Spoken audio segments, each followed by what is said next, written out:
Je hoort ook wel eens van kunstenaars dat ze soms moeilijk afstand kunnen nemen van hetgene wat ze gecreëerd hebben. Hij vond het altijd mooi, want dan werd erop gespeeld en daar waren ze voor gemaakt.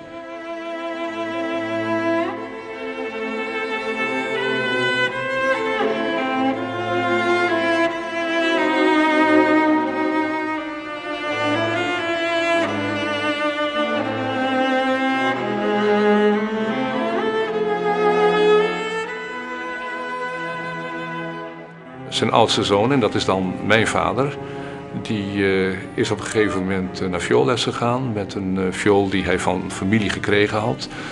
En toen zijn zus ook vioolles wilde hebben, dat is Gerry, toen heeft hij gedacht van nou laat ik zelf maar eens proberen om zo'n instrument in elkaar te zetten en te bouwen.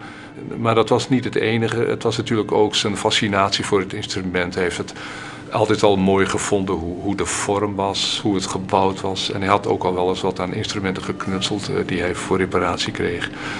En dat was toen natuurlijk nog tamelijk onvolkomen, dat eerste instrument. Maar hij kreeg de smaak te pakken en hij is erop doorgegaan. En dat is ook niet meer geëindigd.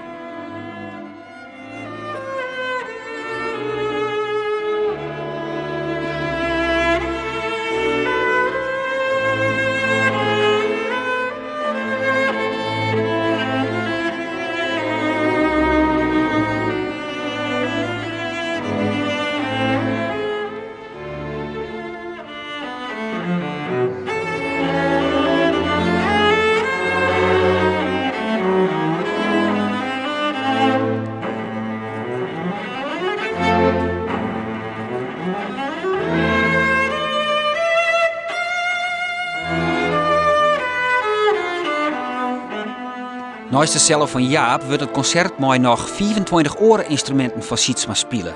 Een uniek barn, want zelden is er een klassiek concert met uitsluitend instrumenten van Inge Makkerwest. Het begon er eigenlijk mee dat ik cello van hem die ik heb bij een vioolbouwer gehaald heb om hem weer beter speelklaar te hebben. Toen ik hem ophaalde was ik zo verrast van hoe goed hij eigenlijk klonk. Dat ik weer opnieuw trots werd op mijn paken. En dacht van ja, eigenlijk zou dat meer bekend moeten worden. En hoe doe je dat het beste? Gewoon door het te laten horen.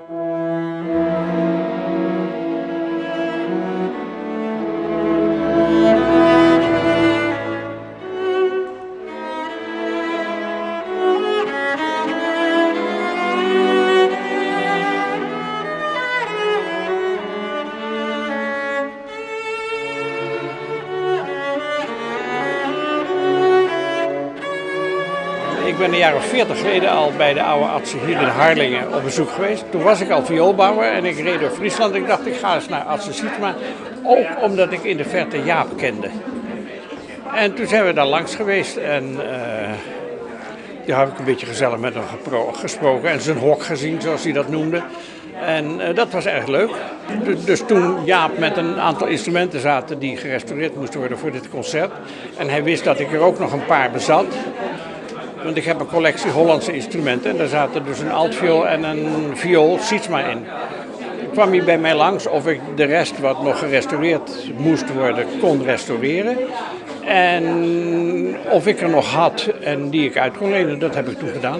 Is er één typering voor zijn werk? Oh, het is een beetje, en dat is niet lelijk bedoeld, een beetje boers. Een beetje stevig, sterk. Grof is het niet, want dat is weer een heel ander verhaal. Maar je zou het misschien wel Hollands kunnen noemen.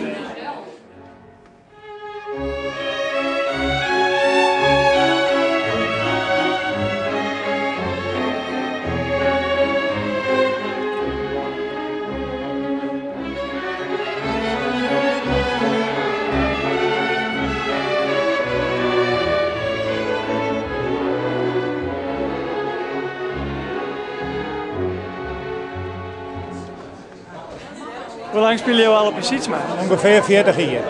Want ik heb altijd les gehad van Jan Sietsma, arts in Zoon. Die arts in Heid dus. En die zei op een gegeven moment, dat eigenlijk een oude viool hebben, waar ik op begonnen ben. Maar hij zei, die is net zo vol. Dus toen ben ik, en hij zei, mijn Heid had er wel een mooie violen hingen. Dus dat ik wat voor die. Dat, nou, dan heb ik die pensioen en dan hebben we daarop spelen. Nou, dat voldoet me eigenlijk prima. Dus daar ben ik daar onder. Mijn ouders hebben dat denk ik dus gekocht van Aartsen Sietsma. Hoe zou jou de klank van Sietsma typeren willen? Is er één typering voor? Nou, er zit wel verschil in. Want mijn dochter die speelt dus nou ik maar en die kan de Sietsma violen. Maar daar zit dus een oorklank in als in mijn eigen. Ik vind mijn eigen wat beter. Komende snijn, middags om 3 uur, is er nog een concert in de Sint-Vituskerke van Stienjes.